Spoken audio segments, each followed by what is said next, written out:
చెప్తున్నారు. ఏం సార్ అసలు ఇన్ని రోజుల నుంచి వివాదం జరుగుతుంది, అసలు మీకు ఏ విధమైనటువంటి ఆస్తులు లేవు, అంతస్తులు లేవు అనే ఒక వివాదం కూడా ఉంది.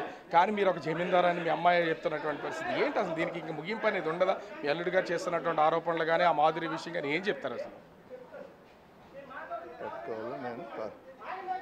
ఏం చెప్తామండి, ఇది ఒక బ్రెయిన్లెస్ ఫెయిల్ అతను. నేను పుట్టుకతోనే అబద్ధాలు, వాళ్ళ అమ్మ కానీ ఆ ఫ్యామిలీ పుట్టుకతోనే అబద్ధాలు. వాళ్ళ తాత, వాళ్ళ అమ్మ తాలూకా తండ్రి లండన్లో కేంబ్రిడ్జ్ యూనివర్సిటీలో జవహర్లాల్ నెహ్రూ చదివిన యూనివర్సిటీలో BA పాస్ అయినట్టు దొంగ సర్టిఫికేట్ తెచ్చి రెవెన్యూ డిపార్ట్మెంట్లో RI వరకు వెళ్ళాడు. తర్వాత ఆయన ఒక మెడికల్ ఆఫీసర్తో ఫ్రెండ్ అయ్యి వాళ్ళిద్దరూ తాగుడు సందర్భాలు చేసి ఆ తాగిన నిషాలు ఉన్న సీక్రెట్ ఆ మెడికల్ ఆఫీసర్కి చెప్పాడు. ఆ తర్వాత కొద్ది రోజులకి ఆ మెడికల్ ఆఫీసర్కి ఇతనికి తగ్గు వచ్చి ఆయన బయట పెట్టేసి రిపోర్ట్ ఇచ్చాడు. దాని మీద పాతపట్నం కోర్టులోని కేసు నడిచి ఉద్యోగం చేసి డిస్మిస్డ్ ఫ్రమ్ ద సర్వీస్ శిక్ష కూడా వేశారు వీళ్ళ తాతకి. తెలుసుందండి, అటువంటి కుటుంబంలో వచ్చిన ఫ్యామిలీ నోరిప్పితే అబద్ధం చెప్తారు. కేంబ్రిడ్జ్ యూనివర్సిటీలో వాళ్ళ తాత BA పాస్ అయినట్టు ఎంత దొంగ సర్టిఫికేట్ సంపాదించి కోర్టులో శిక్ష పెట్టిందో, మరి అటువంటి ఫ్యామిలీకి మరి ఉన్నటువంటి గౌరవం ఏంటి, ఈ సంపాదన ఏంటి? అటువంటి వాళ్ళ గురించి దయచేసి నాకు అడగండి. అక్కడ చూస్తే ఇంత పెద్ద ఇంటికి సంబంధించి దువ్వాడ శ్రీనివాస్ మీ అల్లుడు ఇది నాదని చెప్తున్నారు. ఒక పక్క నుంచి ఏమో మీ అమ్మాయి దువ్వాడ వాణి ఇది నా సొమ్ముతో కట్టినటువంటి ఇల్లు అని చెప్తున్నారు. దీనికోసం ఒక వివాదం, మధ్యలో మరో వ్యక్తి ఎంటర్ అయినటువంటి పరిస్థితి. మీకు నిజంగా చెప్పాలంటే ఒక చిన్న ఎగ్జాంపుల్ నీకు చెప్తాను. ఇప్పుడు ఇతనికి ఏదో లవ్ అనే ప్రేమతో ఒకసారి యాక్చువల్లీ ఇతను ఒక స్కూల్ రన్ చేస్తుండాడు మెలియాపుట్లో, హై స్కూల్ స్టాండర్డ్ స్కూలు. ఆ మెలియాపుట్లో మాడుగుల రామారావు గారు అని ఇప్పటికీ ఉన్నారు. ఆ రామారావు గారితో గొడవ పడ్డాడు. కొట్టిసారి ఈయనకి, ఆయన వీళ్ళు కొట్టుకున్నారు. ఏదో పలాస నుండి కొంతమందిని తెచ్చాడు, గొడవ పెద్ద అయింది, కేసులు అయిపోయినాయి. అప్పటికి నేను ఎంపీపీగా ఉన్నాను టెక్కలి 91 ఆ టైంలో. వీళ్ళ అమ్మమ్మ గారు ఏంటంటే మా పిన్ని అవుతారు. ఆవిడ మా పిన్నికి తీసుకొని వీళ్ళకి అమ్మమ్మ వద్దు నా దగ్గరికి వచ్చాడు. ఆ కేసుల్లో నాకు ఇన్వాల్వ్ చేశారని. అప్పుడు నా దగ్గరికి వేస్తే నేను ఏదో కేసుల్లో కావాలో వచ్చారు ఇది అనుకున్నాను. అప్పటికి మా పాప వాణి అమ్మ 7th 8th చదువుతున్నాడు శ్రీకాకుళం సెయింట్ జోసెఫ్లో. సో మెల్లిగా వాళ్ళకి నాకు తరచూ వచ్చి మా పిన్ని ఏంటంటే మీకు బాగుతాడమ్మా అది ఇది అనేసి మెల్లిగా ఇవి పిల్లల బ్రెయిన్లో పెట్టి దానికి అనవసరంగా ఆ ట్రాప్లో పడిపోయింది మా పాప. పడిపోయిన తర్వాతనే నాకు ఆ ఫ్యామిలీ చరిత్ర ఇప్పుడు మీకు చెప్పాను కదా, అదంతా నాకు తెలిసి అమ్మ ఇటువంటి ఫ్యామిలీ ఇది తొందరపడుకుని ఇవంతా చెప్పినా పాప కనలేదు. సరేనా, మరి ఇష్టపడుతున్నప్పుడు నేను బలత్కారం చేయడం నాకు ఇష్టం లేదు. సరే అని వాళ్ళ ఇష్ట ప్రకారం నేను పెళ్ళికి అంగీకరించాను. పెళ్ళి ఇంకా కొద్ది రోజుల్లో అవుతుంది. అయ్యేటప్పటికి ఇతను ఆ స్కూల్ తాలూకా పిల్లల్ని తీసుకొని వచ్చి అక్కడి నుండి ఆ స్కూల్ పాతపట్నంకి షిఫ్ట్ చేశాడు. తర్వాత పాతపట్నం నుండి ఆ పిల్లల్ని తీసుకొని వచ్చి ఇప్పుడు ఆ అమర్నాథ్ లాడ్జీలో రూమ్ తీసుకున్నాడు, ఒక సింగిల్ రూమ్ తీసుకొని అందులో ఉంటూ పిల్లలకేమో టెక్కల్ జూనియర్ కాలేజీలో అక్కడ సెంటర్ అయితే ఆ సెంటర్లో స్కూల్ పిల్లలకి పరీక్షలకు తీసుకొని ఆ రూమ్లో ఉంటుండేవాడు. రూమ్లో ఉంటున్నప్పుడు అతనికి రూమ్ రెంట్ కూడా కట్టుకోవడానికి డబ్బులు లేవు, తిండికి కూడా డబ్బులు లేకుండా మా పాప చేత ఎలాంటి మెసేజ్ మాకు పెట్టించాడనంటే, అప్పుడు మెసేజ్ అంటే ఫోన్ మెసేజ్ కాదు, చెప్పాడనంటే శ్రీనుబాబుకేమో హోటల్ ఫుడ్ పడదమ్మా, మన ఇంటి దగ్గర ఉండే క్యారేజ్ పంపించండి అని మా పాప ప్రెజర్ ఇచ్చింది. మరి కాబోయే అల్లుడు కదా అని మా మిస్సెస్ కూడా మంచి భోజనం 8,000 పెట్టి పంపించింది. అలాగే అక్కడ ఉన్నన్నాళ్ళు పంపించిన తర్వాత రూమ్ ఖాళీ చేయడానికి డబ్బులు లేక ఒక లుంగి, ఒక టవలు, చిన్న సూట్ కేసు రూమ్లో వదిలేసి వెళ్ళిపోయాడు. ఆ రూమ్ ఓనర్కి ఏమి చెప్పాడు, నేను రాఘవరావు గారు కాబోయే అల్లుడును అది ఇదని.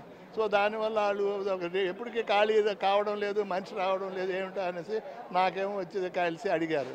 అడిగితే అప్పుడు నేను చెప్పాను, మా రాజారావు అని మాకు ఒక అసిస్టెంట్ ఉన్నాడు, అది చనిపోయాడండి.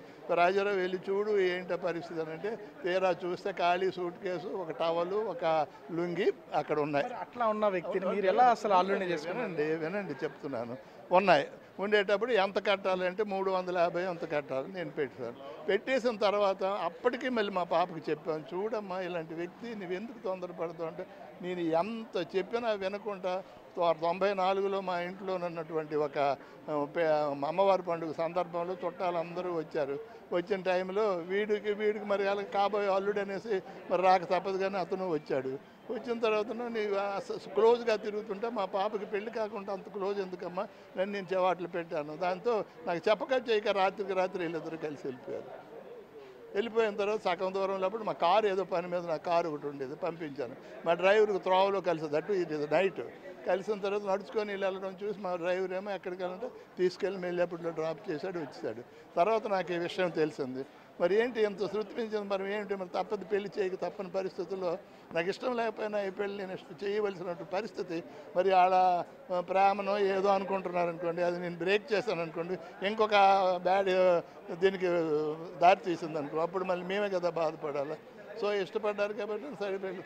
తర్వాత రాను మేమే డబ్బులు పెట్టి అక్కడ ఒక 2 ఎకరాలు కొనిస్తే ఆ 2 ఎకరాలు 75 లక్షలకి అమ్మేశాడు. పాతపట్నంలో జల్లాబలు చేశాడు. అలా క్వారీ అని ఒకటి ఉంది, నాకు తెలియకుండా నా వైఫ్ కొన్ని లక్షల రూపాయలు ఇచ్చింది. దానికి జేబులోని పర్లాకొండలో ఒక బ్రౌన్ ఐకాన్ బ్రౌన్ క్వారీ, నిజంగా క్వారీ బంగారం గనిలాంటి క్వారీ. అటువంటి క్వారీ ఇస్తే దాని మీద దొంగ పెర్మిట్లు చేసి బ్లాక్ మెయిల్ చేసి అవి చేసి కొంప పెర్మిట్లు చేసి దొరికిపోయి ఆఖరికి క్వారీ సీజ్ అయిపోయింది. ఇతనికి 53 రోజులు బరంపురం జైల్లో ఉన్నాడు. ఆ జైల్లో ఉన్నప్పుడు ఆ జైలుకి డబ్బులు ఇవేం లేకపోతే మా పాపకి నాకు చెప్పకుండా సీక్రెట్గా ఉంచింది. తర్వాత నాకు చెప్తే నేను వస్తానమ్మా పద అని అంటే, మీరు వస్తే మీదకు చూసి సిగ్గు అయిపోతాడు, బాధపడతాడు, వద్దు అని మా పాప నాకు అన్నారు. సరేలేమ్మా ఏదైతే అయిపోయినా నువ్వే వెళ్ళానంటే దాన్ని నాకు చెప్పకుండా బంగారం దానికి పెట్టినవన్నీ పద్దు పెట్టేసి ఎంతో డబ్బులు ఎన్నో లక్షలు పట్టుకొని వెళ్ళి ఆడికి జైలు నుండి వినిపించారు. ఈ వేళ వరకు ఆ బంగారం విడిపించలేదు. కానీ సార్ మీరు ఒక పక్కన చూస్తేనే మీకు పెళ్ళైన 1 సంవత్సరానికే మీ అమ్మాయితో విడాకులు తీసేసుకోవడానికి మీరే సలహా ఇచ్చారు అని మీ అమ్మాయి చెప్పిందని దువ్వాడ శ్రీనివాస్ నిన్నే చెప్పాడు. రమ్మనండి, నా ఎదురు చెప్పమనండి. నేను నా పిల్ల అసలు విడాకులు తీసుకోవాలని చెప్పినవాడు నేను పెళ్ళికే ఒప్పుకోను కదండి. నేను ఎందుకు పెళ్ళికి ఒప్పుకుంటాను? ఆ స్థాయిలో ఉన్న వ్యక్తిని వాళ్ళు లవ్ చేసుకున్నారని ప్రేమలాగా మరి కనిపిస్తుంటే నాకు చెప్పక చేయక ఇంటి నుండి వెళ్ళిపోతుంటే తీసుకొని వెళ్ళిపోతుంటే మందులో మనం పెద్దంటి ఫ్యామిలీ కదా, మనకు అగౌరవం పాలవకూడదు, వీధి పడిపోకూడదు అనే ఉద్దేశంతో నేను వాళ్ళ పెళ్ళికి యాక్సెప్ట్ చేశాను. కానీ అలాగనేసి నేను పెళ్ళి అయిన తర్వాత మేము ఈక్వల్గా ఇవ్వాల్సిన గౌరవం అంతా ఇచ్చాం. మీరేమో పెళ్లి కాకముందు 350 రూపాయలు రూమ్ రెంట్ కట్టారని చెప్తున్నారు. ఇప్పుడేమో 8 కోట్ల రూపాయలు ఇంటి నేను ఇచ్చేసాను, ఇది నా ఆస్తి, కేవలం వీళ్ళ ఆస్తుల కోసమే ఇదంతా చేస్తున్నారని మీ అల్లుడు అంటున్నారు. ఎవరికి ఎక్కడ 8 కోట్ల విలువైన ఇంటిని టెక్కల్లోనే మీ అమ్మాయికి రాసి ఇచ్చానని చెప్తున్నాడు మీ అల్లుడు. చూపించండి, రాసిచ్చాను, డాక్యుమెంట్ చూపించండి. అతను ఏమీ లేదు. జగన్మోహన్ రెడ్డి గారు ఇక్కడ 7వ తారీఖున 8వ తారీఖున ఇప్పుడు వచ్చారు. ఇక్కడ టెక్కలు అక్కవరం దగ్గర ఇక్కడే సమావేశంగా వచ్చేటప్పుడు మాకు పిలిచారు. రణస్థలం అవతల నేను మా పాప వెళ్ళాం.